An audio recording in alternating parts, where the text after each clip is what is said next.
அனைவருக்கும் வணக்கம். நான் உங்கள் கார்த்திகேயன்.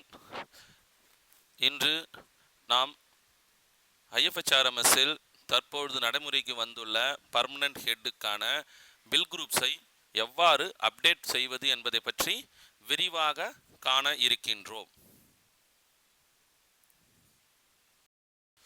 முதலில் இனிஷியேட்டர் லாகின் பண்ணிக்கோங்க.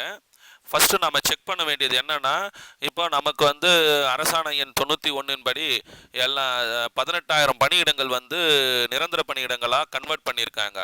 ஸோ அப்படி கன்வெர்ட் பண்ண நிரந்தர பணியிடங்கள் எல்லாமே அப்டேட் ஆகிடுச்சா இல்லையான்றதை ஃபஸ்ட்டு செக் பண்ணணும்.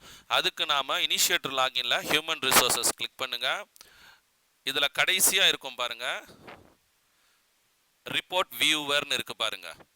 ஸோ இந்த ரிப்போர்ட் வியூவரை கிளிக் பண்ணுங்க. அம்புகுறி இட்டு காட்டியிருக்கோம் பாருங்க. இந்த ரிப்போர்ட் வியூவரை நீங்க ரிப்போர்ட் வியூவரை கிளிக் பண்ண உடனே இங்க இருக்கு பாருங்க, போஸ்ட் டீடைல்ஸ் ரிப்போர்ட் ரெண்டாவது ஆப்ஷனா இருக்கு பாருங்க. அதில் ஆக்ஷன் பட்டனை கிளிக் பண்ணுங்க. எக்ஸல் ரிப்போர்ட் ஃபார்மேட் வந்து உங்களுக்கு எந்த வடிவத்தில் வேணுமோ அந்த வடிவத்தில் சூஸ் பண்ணிக்கோங்க. நான் எக்ஸலில் சூஸ் பண்ணுறேன். நான் சப்மிட் கொடுங்க. ஸோ ஃபைல் ஓப்பன் ஆகும். எஸ் கொடுங்க. ஸோ இப்போ நீங்கள் பார்த்தீங்கன்னா, ஸோ நம்மக்கிட்ட இருக்க எல்லா பணியிடங்களுக்கான ஹெட் ஆஃப் அக்கௌண்ட் வந்து அனைத்தும் ஏஏ ஹெட்டு. ஸோ எங்கள் ஸ்கூலில் வந்து எஸ்எஸ்ஏ இருந்தது, ஆர்எம்எஸ்ஏ இருக்குது. ஸோ அந்த ரெண்டு ஹெட்டுமே பிசிஓ ஏஏவாக மாறிடுச்சு, ஏஇசட்டும் ஏஏவாக கன்வெர்ட் ஆகிடுச்சு. ஸோ இதை ஃபஸ்ட்டு நாம் கிளாரிஃபிகேஷன் பண்ணிக்கணும். இதை செஞ்சு முடிச்சதுக்கப்புறம் நாம் என்ன செய்யணுன்றதை அடுத்தது சொல்கிறோம். மறுபடியும் இனிஷியேட்டர் லாகின்லேயே ஃபைனான்ஸை கிளிக் பண்ணுங்கள். பேரோல் போங்க. இதில் ப்ராசஸ் இருக்குது பாருங்கள். கொடுத்து ப்ராசஸில் சர்ச்ன்ற பட்டனை மட்டும் டைரெக்டாக கிளிக் பண்ணுங்கள். ஸோ இப்போ இதில் எதெல்லாம் நாம் டெம்பரவரி ஹெட்டாக கொடுத்துருந்தோமோ அந்த பில் குரூப்பை செலக்ட் பண்ணுங்க. ஸோ இப்போ இங்கே பாருங்கள், ஆர்எம்எஸ்ஏ பில் குரூப்னு ஒன்று இருக்குது இதில். ஸோ அப்புறம் இன்னொன்று வந்து எஸ்எஸ்ஏ பில் குரூப்னு இருக்கும். ஸோ நான் முதல்ல இந்த ஆர்எம்எஸ்ஏ பில் குரூப்பை செலக்ட் பண்ணுறேன்.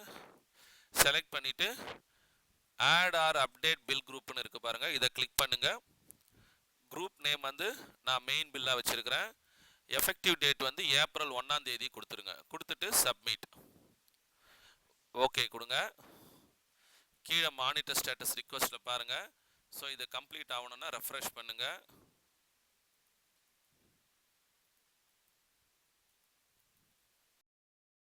கம்ப்ளீட் ஆனதுக்கப்புறம் வியூ அவுட்புட்டை கிளிக் பண்ணுங்கள்.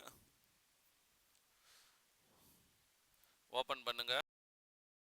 பாருங்க, எனக்கு 2 பில் குரூப்பும் ஸ்டேட்டஸில் சக்ஸஸ்ஃபுல்னு வந்துடுச்சுங்க.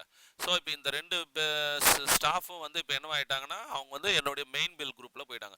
ஸோ இனிமேல் வந்து நாம் ஒரு 3 குரூப்பு 4 குரூப்பாக பில்லு போடவே தேவையில்லை. ஒரே பில் குரூப்பாகவே நாம் போட்டு பில்லை சப்மிட் பண்ணலாம். இதே மாதிரி உங்களுக்கு என்னென்னலாம் பில் குரூப்ஸ்லாம் வந்து ஏஇசட் ஏபிசி கேஹெச் இந்த மாதிரி இருக்கக்கூடிய ஹெட் ஆஃப் அக்கௌண்ட்ஸ்லாம் ஏஏவாக கன்வெர்ட் ஆகிடுச்சுன்னா அது எல்லாத்தையும் இந்த ப்ரொசீஜர்லேயே போயிட்டு நீங்கள் எல்லாத்தையும் ஒரே பில் குரூப்பாக கன்வெர்ட் பண்ணிக்கோங்க. ஸோ இந்த வீடியோ உங்களுக்கு பிடிச்சிருந்தால் லைக் பண்ணுங்கள். உங்களுக்கு ஏதேனும் சந்தேகங்கள் இருந்தால் கமெண்ட் பண்ணுங்கள். என்னோட சேனலை சப்ஸ்கிரைப் பண்ணி என்னை ஃபாலோ பண்ணுங்கள். Thank you very much.